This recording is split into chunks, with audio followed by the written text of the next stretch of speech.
Josh Brown, Palworld's still a thing. When did this arrive, Scott? It arrived on Friday. It dominated its way across the weekend. We did a little video on it yesterday, but I want to talk about the ramifications of what Palworld means to the wider gaming industry as we go forward, because I feel like every day, every hour of every day, there's a different permutation to this conversation. The whole AI thing is its own thing on the side. I don't necessarily think or agree with the people that say the game was entirely AI generated or anything. There's no evidence for that whatsoever. I think the thing that's really interesting here is the reality of how the game was made and where Palworld sits in the ongoing conversation of how much production quality, how much production value do we want out of our games, and the amount of money that is thrown into something like a Spider-Man 2, where its budget was like $360 million or whatever, and then it has to try and break even by selling 7 million units. And then you've got Palworld, which when you start delving into the game's development, seems like it was made for about $20,000 when it's converted, with a tiny team of about 20 people. Apparently at its peak it was closer to about 40, 50 people, but that's still a fraction of the a team size that would make something in the AAA space, like a God of War, a Last of Us, or a Spider-Man, and Palworld's outsold them considerably. This thing has now sold over 5 million units at £25 a pop, and it's made the tiny little team overnight millionaires. So I want to talk about every aspect of that. There's some quotes from the CEO of Pocket Pair who made the game, but just... what does it mean, Josh? They're going to make a movie about this, aren't they? They're going to make a Dumb Money-esque movie about how this overnight sensation with 5 to 40 employees for $20,000 worth of investment made 5 million copies worth of sales overnight. This is crazy, man. And to be honest, I'm still getting to grips with it myself. You know, I came in on Monday and you were like, do you want to do news on Palworld? And I was like, what's Palworld? Why is everyone talking about Palworld? What is this thing? And then you described it as Pokemon with guns, and then you get into the old AI accusations like you mentioned, but what does this mean for the industry? To be honest, I don't know if it's going to have much impact. And what I mean by that is... we always have viral sensations. The day before, for instance, was the most wishlisted game on Steam, and that sold millions and millions of copies initially before getting refunded. It sounds like people are having a lot more fun with Palworld than they did that game. Yes. But we've had these kind of mad viral sensations pop up now and again, and they are, in my opinion, definitely anomalies rather than indicative of necessarily what players want. Not saying that, you know, they don't want stuff like this, but in terms of this being an arbiter for things to come, I think it's more of a one-off than it is, you know, the rule going forward. I think the thing that fascinates me is, like, what's the industry going to learn from this? Maybe they don't learn anything at all. However, I feel like there's a bit of a ruction going on in regards to, like I said, production quality, the amount of money that's put into games, and this idea of gameplay first. The idea being that you don't necessarily, be wowed by cinematics alone or graphics alone, skin pores and irises, and that level of detail that we get in the Naughty Dog, the Rockstar space. And I feel like Palworld is the latest line in a series of games like Lethal Company that blew up last year. Yes. Various smaller titles. Among Us blew up across the pandemic. Like, every now and then you see something that is just a really cool gameplay idea and then it flies. And most of those other games are original gameplay ideas. Which is why it's interesting listening to CEO Takaro Mizobe talk about the way that Palworld came together, where he's literally just citing, very open about just saying, look, I just wanted to make something that people would like. I didn't care about originality. Apparently he was at one point involved in a Nintendo program to work potentially over there, and he said that Nintendo value originality and new ideas, and he was like, I don't want to do that stuff. I want to do something that's trendy. And I think it's really interesting talking about the sort of Venn diagram crossover of creativity and bankability and the different scales of production that we have in gaming, because you look at a lot of the upper tier stuff, the AAA stuff, the Suicide Squads or whatever it is, and or the Avengers, and you can see what they're pulling from. Like, Suicide Squad looks like a series of bankable ideas stitched together, and for whatever reason we don't necessarily go at it with the overall ire that Palworld's had. There is a lot of negativity around Suicide Squad, but it's almost accepted in that echelon of production, whereas if you're a smaller team, it's like, well, all you did was bring a bunch of elements together and you stitch them together, and they're so nakedly obvious. Like, I played a couple hours of Palworld now, and I'm going to play a little bit more of it. It's entirely mechanically satisfying. Like, it's a very nice little game. Like, it has a weird soul to it, or a lack of one, but still you can see the elements they're bringing in, like Breath of the Wild Palworld's music, Death Stranding's item completion animation, and Fortnite's axe swinging. Like, you can see exactly what they pulled from. And it's just interesting going like, is this what people want? Where it's like a series of bankable ideas and trendy mechanics stitched together, and then you make millions in 2 days. Is the industry just going to do this from now on? You made a lot of good points there, Scott Tiffin, I've got to admit. And, within those, I want to talk about the one that you mentioned right at the end about, bankable ideas and pulling from things very obviously. Because honestly, I am surprised that I know there's been a backlash, but like you said, there's a lot of people been enjoying the game. And that is quite rare, I think, in even the indie realm. You talked about Suicide Squad getting a lot of flack for pulling from, trends and trying to capitalize on things that are currently popular. But we've seen a lot of indie games die for that very same reason. Like I mentioned the day before, that had a lot of problems and probably would have been killed even without the eventual release of the game, just because of people's lofty expectations and the trailers that were put off which were not representative of the game. But people were still interested in that despite it, looking a lot like The Division and being a survival dystopian game that we've kind of had versions of before. And you even mentioned some titles there that are successes like Among Us, Yep.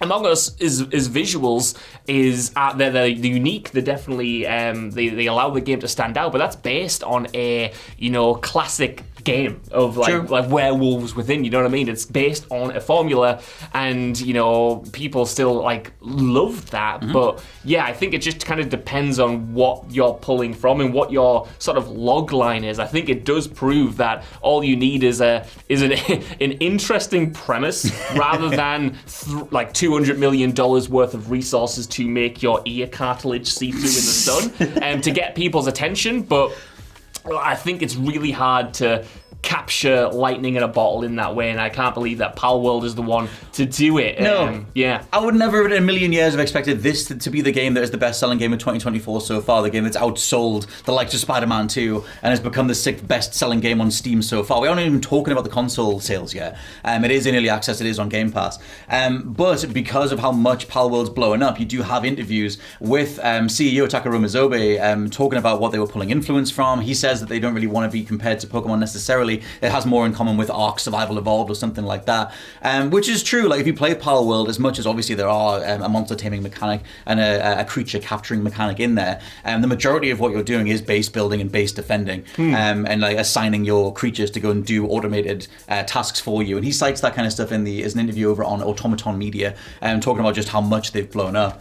And it is interesting him saying that he literally says here that he doesn't have a creative vision, he doesn't have a creative message. He just wanted to play something and make something that people would enjoy playing. It is worth saying that in regards to, and I'll get back to the overall point, but it is worth saying that in regards to what you do in Palworld, he does note that over time you choose how you want to treat your creatures, and you can just work them to the bone. You can literally make sweatshop style factories where all the creatures do is just make firearms for you. What the hell is this game? That's the end game of this game. It was in the trailers and stuff, and I'd just shown very cute characters slaving away, making firearms, looking very sad. Like if you want to play it that way and be a complete dystopian leader, you can be. So he is pulling from thematics and messaging and comments on capitalism and everything else.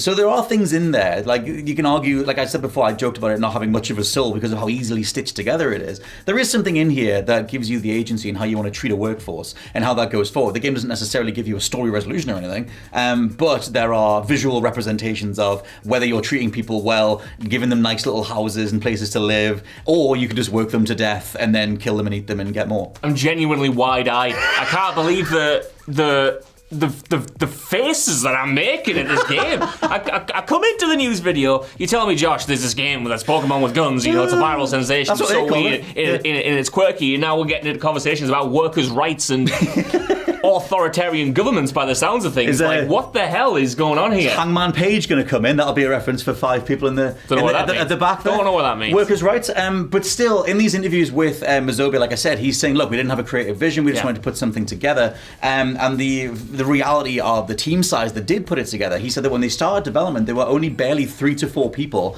And they had the idea of making this sort of 3D game with various automation-based mechanics. And they literally said that they put guns in there because people like to shoot guns and the American audience likes guns. It was as simple as that to him because it's a popular idea and it's just thrown together. And I think there's something about how honest he's being about the kind of... He's very much vocalizing a level of, this is what people want, so we'll make it. Yeah. That most tiers of production, save for boardrooms or save for design meetings, that the industry's so buttoned up as it is, you don't really get such a nakedly honest conversation about like, well, we take Pokemon and we'll put the Fortnite axe in it, and then you'll get to shoot people, and it'll be foraging and survival mechanics in a 3D space. That's literally what it is, and it's sold very well. I don't know whether people are responding to that honesty in general. Most people won't know the quotes themselves, but there's something about Palworld that is just so nakedly honest in a way that I think most of the industry isn't, and I wonder if that's the thing, or one of the things that is kind of breaking the industry as it is right now, and why it's blowing up so much. This is why I think it's an anomaly again, man, because normally when people do this, things get like rejected. How many franchises and beloved indie games pivoted to, say, a battle royale and then were immediately rejected because they're just clearly chasing trends. They're clearly trying to give the audience what's popular at the time. So the fact that this has worked, where so many other things have been battered away and criticized to death, but this has been embraced and it has sold 5 million copies. It just makes me question my entire life. But I think I'm mostly interested in the longevity of this game. It's easy to say now that it's sold 5 million copies. I'm interested to see how many refunds there may have been or may not have been by the end of the week. I'm interested to see how the response to the game in its early access form develops. Are people just jumping in because it is this weird curio and then they're immediately jumping out, or is it going to find a player base that sustains it in the long run and it becomes even more financially successful? Because I think if that happens, that's when it will influence the gaming sphere. But say people jump off it right now, or the allegations of the AI stuff become more pronounced, and maybe a lawsuit does come. I know there was one referenced about Nintendo or something like that.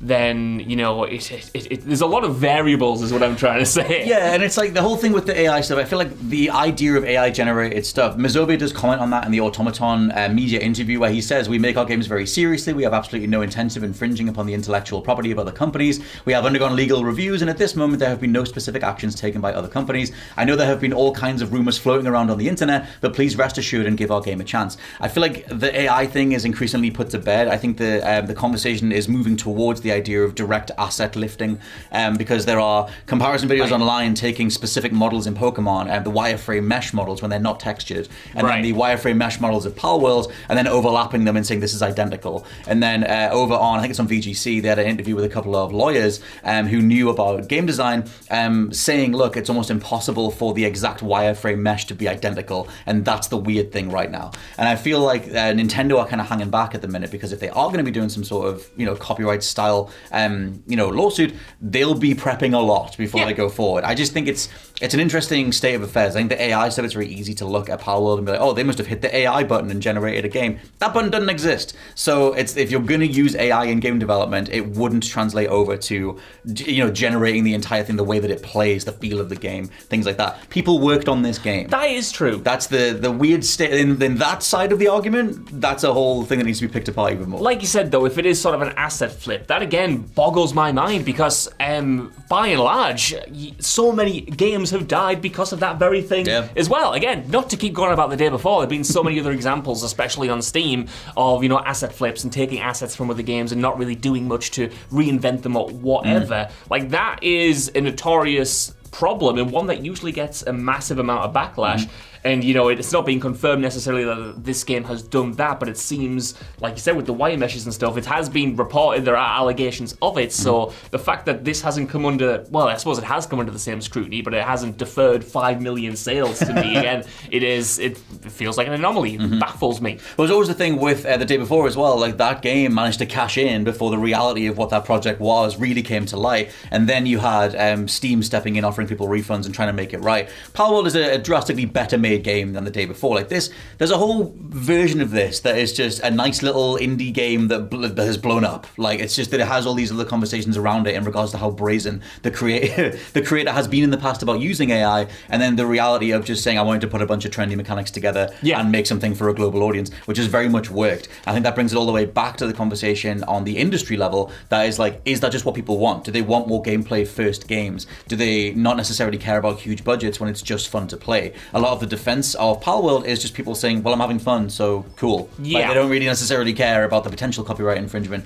or the wider discourse on, was this person massively inspired to have a message in their game? They just want to shoot some creatures or give them a minigun or defend their base or whatever, and that's fun enough, especially in a multiplayer space. And is that enough for the art form? Oh, see, that question there, is it enough for the art form? It is to not. me, yeah, if that is the takeaway we're going to get from this game, I'm going to hand in my hat right now and maybe give up my gaming reporting days, because for me, these games can of course exist. You know, not every game needs to be a proper, you know, dive into grief or something like that. Not every game needs to have a To be The Last of Us 2. to be The Last of Us 2, to have a $200 million budget and push forward graphics or push forward cinematics, but like it needs to be more. The art form, the industry needs to be more than a cobbled together bunch of trendy ideas. I think it's fine to have something like this that just does kind of, you know, work on that lizard brain level. God forbid, I've loved a bunch of games like that. I played 100 hours of Assassin's Creed Valhalla for that very reason. But, you know, I think it needs to be more. However, going back to what you mentioned about, like, does everything need to be this big budget thing, or can gameplay first ideas succeed? Absolutely. Like, I'd say more. That's more reflected by the other games that you mentioned, like a Lethal Company, like an Among Us, or like whatever. That kind of shows that off like a little bit more, because those games, not saying that Palworld doesn't, I've not played it, but those games, you know, clearly have, they spark something original, even if they're not taken from directly original ideas. And again, the potential of, you know, the worthwhile thematic, the worthwhile messaging here would come from the comment on workers' rights that is unintentionally apparently in here, in regards to how you treat your creatures and everything. But I do think that the crux of this, and the thing that people will talk about down in the comments and in general, is like, what do you want out of your games in 2024? And has the industry gotten too big in regards to the bets that they're making? Like, we know from everything that's happening with Insomniac that they're just going to be the Marvel studio going forward, and that's like the safest way that they can be. And even Insomniac suffered layoffs last year alongside many other studios,